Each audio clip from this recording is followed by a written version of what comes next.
Hello, this is Vintage Electronics Geek, and today, in this episode of Test Gear Tuesday, we're going to look at my oldest frequency counter that I have in my collection. And it is a HP Hewlett-Packard 5221 Alpha, and it covers 5 Hertz all the way through 10 megahertz. Now, with that 10 megahertz, let me promptly put a asterisk star next to that, and we'll come back to that in due time. This frequency counter came out in 1968, and its production run went at least through 1973, as I have a revision service manual on it, and that is the date that is in it. So I'm not sure exactly how long it ran. In the 1968 Hewlett-Packard catalog, this item sold for $350, and that is not counting any extra options. I don't remember all the options. One of it I know for sure is a better time base, and in the service manual, a lot of this you can scratch build yourself and modify it, so there's not a worry there. This is a really cool frequency counter. I like this a lot. I have already gone through and serviced this frequency counter. I've replaced all the capacitors, and I have calibrated the device. This was a very fun project for me. I really enjoyed it, primarily because there wasn't a lot wrong with it to begin with, just basic servicing. However, if I really had to get down to brass tacks and service it, then it really wouldn't have been all that fun. You see, this is not only my oldest frequency counter in my collection, but it's also my very first Nixie tube frequency counter. And what makes this troublesome for servicing is the way how they've got this Nixie tube in this window. Behind this Nixie tube is black plastic. Underneath this board is black plastic. That black plastic comes up and marries this front. It's all one piece. These Nixie tubes are in front of that black plastic backing, and there's a ledge surround that goes all the way around it. This board actually sits in it like a hard drive caddy, and the only way to remove the board is to remove the Nixie tubes. Removing the Nixie tubes, not fun at all. Again, I'm glad I didn't have to do hardcore servicing on it. I did go through and checked everything out the best I could, and everything came up just rosy. Really had no issues with it. With this frequency counter and another project that I worked on as well, it's no big secret that I'm learning electronics, and it's no big secret that I don't really have a mentor or really anybody I could ask. So I watch a lot of YouTube videos, and I do a lot of reading the best I can due to having bad eyes. It's at times challenging to read or read a lot. So a lot of visual really helps me out. Transistors. I learned a lot about transistors with this project and another project. I always thought transistors were either a PNP or an NPN in that series. Much to my surprise, did I find out that it could be a PPN or NNP or whatever the combination can be. That really threw me for a loop, and during my testing, it really messed me up. So a lot of studying, a lot of research, and once I got that magic combination figured out, things went a lot easier for me. So that's a big stepping stone and milestone in my education of electronics. Old hat for some of you, but you too had to learn at some point in time as well. This frequency counter was kind of filthy. As you see in the photos, I cleaned this up, polished this up, the glass here about 3 times. This thing just really polished up really nice. Tearing it apart, as you see here in the photos, once you remove all the panels and get it out of the chassis, it was just one big blob. Made it easier to work on, and I appreciated that. it all separated, and it was a fun project to work on. I only had one issue, and that was reassembling the one of the cables is not keyed correctly, or not keyed at all, so I put it in backwards. Once I figured out my mistake, plugged it in right, it fired right up. I was thinking to myself, gosh, how did I fix it this time? I fixed it good. This frequency counter sports a neon flashing light right here. This was a little troublesome. I wanted to really tear this apart and clean it up, but because of wiring, I could not remove, or actually not because of wiring, because of the way how this plastic is in here. The neon light is fused in that plastic. This plastic, in return, when it was put here, it was melted, smashed down, and there's a lip there, and because of that, you're unable to remove that completely out of this faceplate. So hopefully you don't have to replace yours, or if you do, you come up with a snazzy way of adhering it in there so it don't move. We have a single input right here, BNC connector. This is an original jack. I did not replace that. We have our check and our sensitivity, and we'll come back to check in just a moment. Our sensitivity control, and here we have our power on-off switch and our sample rate. On this one, when you turn it on in this bottom position here, you're in the fastest sample rate. Turn it clockwise and you're in the slowest sample rate. Little different from my other frequency counters that have that feature. Just the opposite. Then we have a control here that goes from 0.1 seconds to 1 second, open and close. And then we have a reset button. This reset button is just two metal tabs, kind of like the old-fashioned contacts, relays, and you push that and it just smashes those 2 points together. Took a little piece of paper and alcohol and cleaned the contacts, and the others I took proper electrical contact cleaner and hosed them down just the same. Hose this down with electrical contact cleaner. Polished up the case with some wax, and this really turned out nice. On the bottom here we do have a wire foot, and in my case I'm using it because I'm missing my third foot. I'd actually bought a replacement, but the replacements came back super duper tiny and couldn't use them, and I just haven't got around to ordering me new feet. On the back here we have a storage switch. I'm really not too sure how to work it. And then we have a external gate, and I do believe that these coincide with one another. We have our transistor, we have a fuse, and then we have the old-fashioned 3-prong power cord. Luckily, when I purchased this frequency counter, this cord came with it, which is a blessing, because if you've ever priced these cords, you know you're going to spend $20, $30 plus for the cord.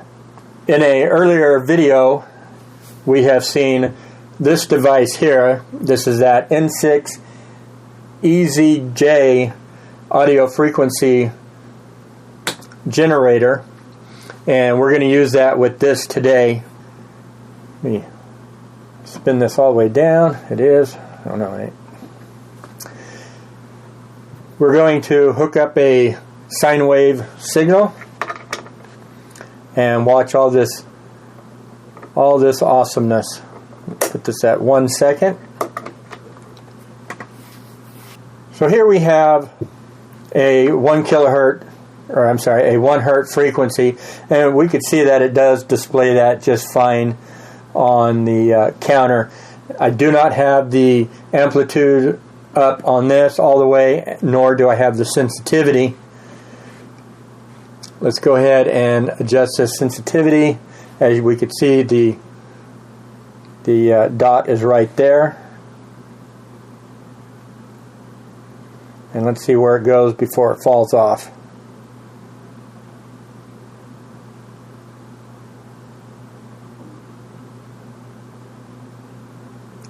So almost at the bottom. This is a really nice counter. I don't know if I mentioned that before.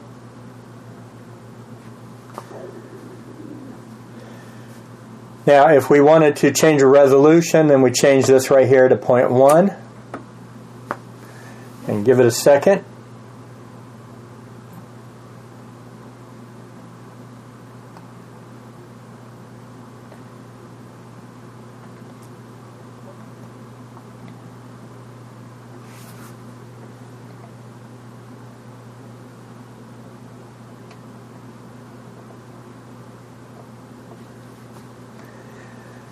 And let's go ahead and change the frequency here.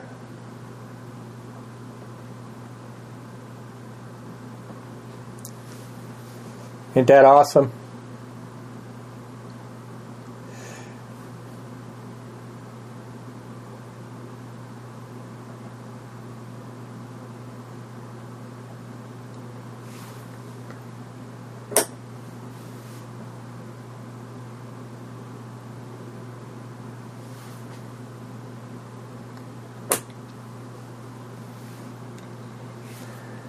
I absolutely dig this. Now, they sold this in two different body styles. They sold it in this vertical style that I have here, and then they also sold it in a horizontal version.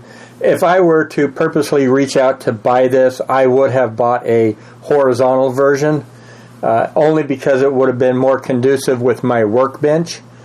Otherwise, I really like this, and if I had a place to put this on my ever-growing workbench, it would most definitely be in line. Let's go ahead and keep changing the frequency. And in case you did not watch my video on this audio generator, this only goes to 48,500, I do believe. And so we're only at 4,200.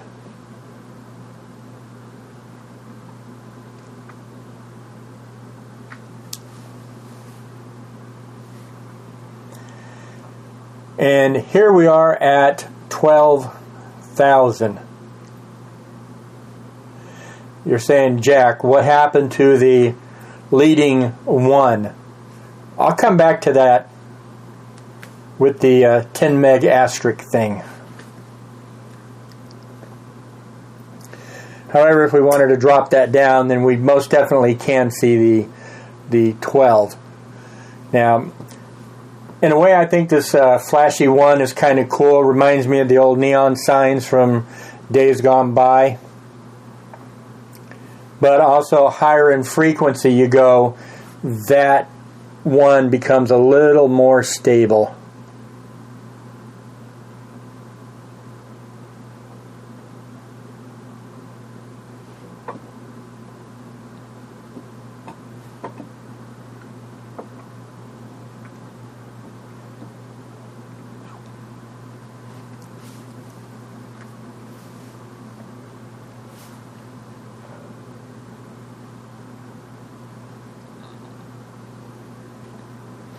And all I did there was just change my sample rate.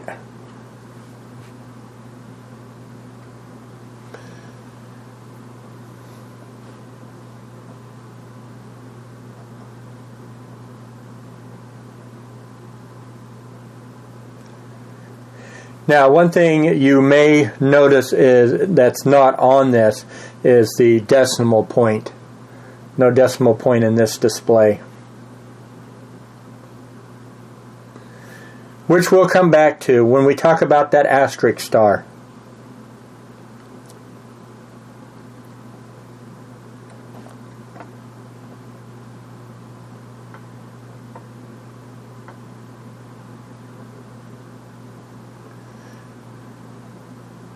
So as you can see, this thing works just fantastic.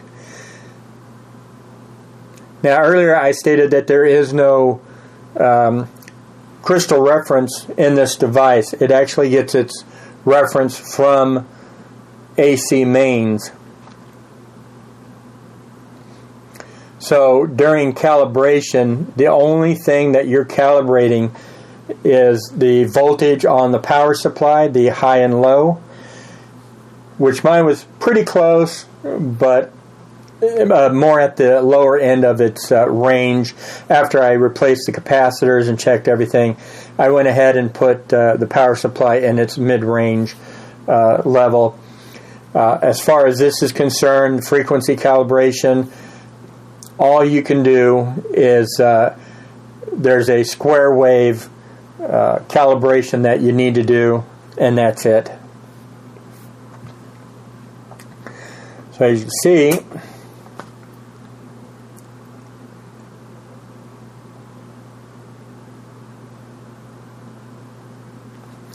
really, really nice. Now, this open, if I remember right,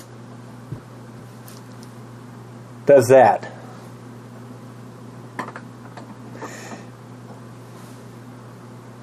So I think if you were to do a one shot on your frequency device, transmitter or whatever, it will then capture the frequency. Close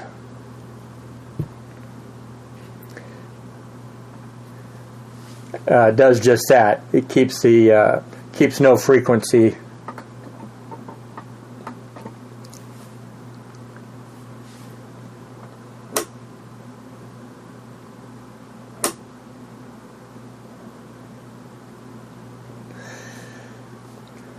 So you're thinking to yourself, well, gee, Jack, if there's really no calibration that one can do to get it on frequency, then what? Well, I guess you're basically a SOL, but Hewlett-Packard kind of thought of that as well.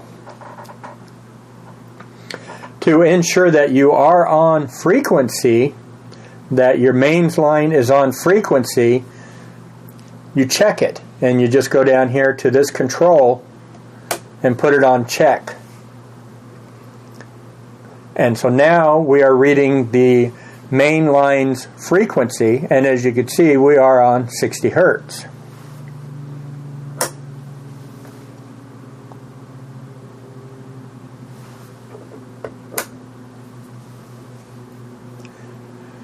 So that's a surefire way to tell if this device is on par.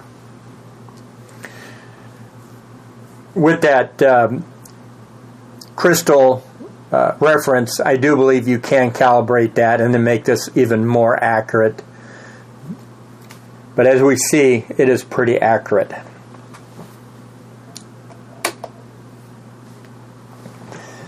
Now let's get back to that asterisk star and that leading 0.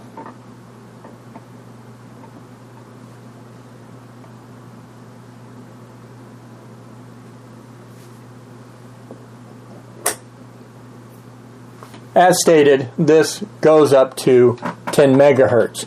So let me plug in to a generator that will actually go to 10 megahertz. So we're on my B&K. And let's go 10 megahertz. And let me go 500 millivolts.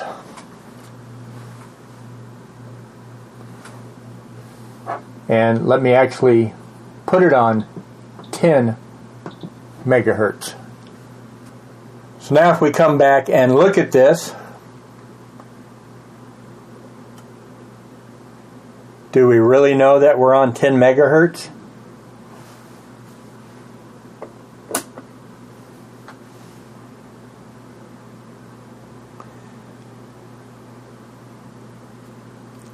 Now, why is that? Why don't we see 10 megahertz? Well, because one of the options was the base level meter came with 4 tubes. Then you could upgrade to 5 tubes, and then you could upgrade to 6 tubes. So as we saw in the picture, we are missing 2 tubes. And the thought was to just buy some more Nixie tubes, put in there, problem solved. But that unfortunately will not happen. I won't do that.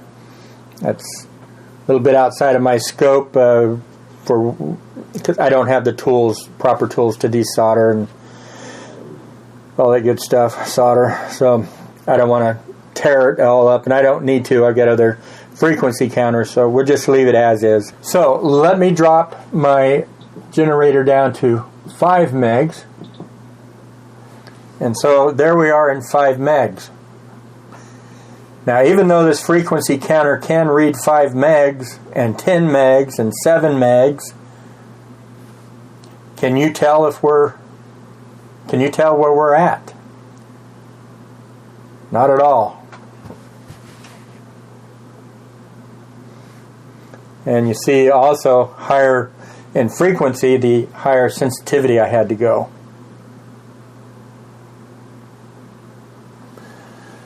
Let's drop down to 1 meg.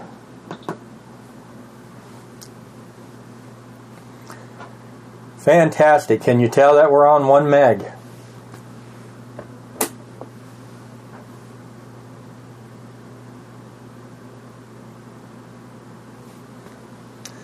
No, you can't. And so that is where that asterisk star and our leading digit went to. So what can we look at? Let's look at 900 kilohertz. That's 900 kilohertz.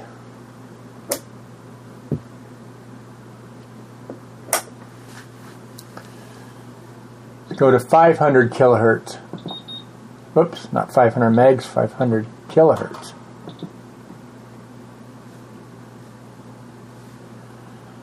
$100 kilohertz. Keep hitting the wrong button. Alright, so that's 100 kilohertz.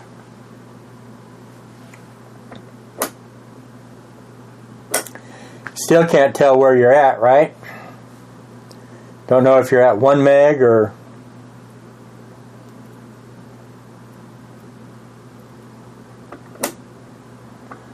at 100 megs. You just have no clue. Let's drop this down to 99 kilohertz. And there we go. So with this device, 99,000 and 99 kilohertz.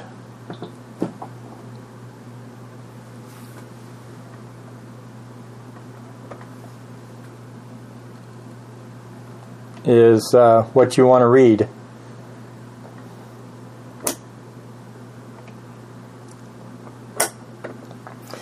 So this frequency counter, realistically, in my opinion, would be fantastic for doing audio frequency measurements just in its default status. If you had the one that had the kit and went to full 10 megs, I'm sure this thing would be really, really awesome.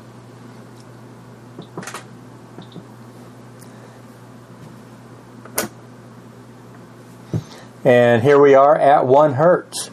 So you could definitely see that it does reach below the below the 5 hertz range. But realistically, once you're at 1 hertz versus 5 hertz, is it really going to make that much of a difference? Probably not. And then we go to 10 hertz. 50 hertz for friends across the pond. And then finally 60 hertz for us in USA. 400 hertz. Because it hurts, don't it? And then we do 1000 hertz.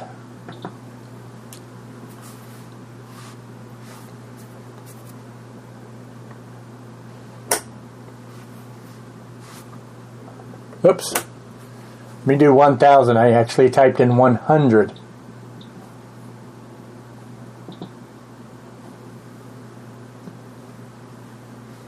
And there we go.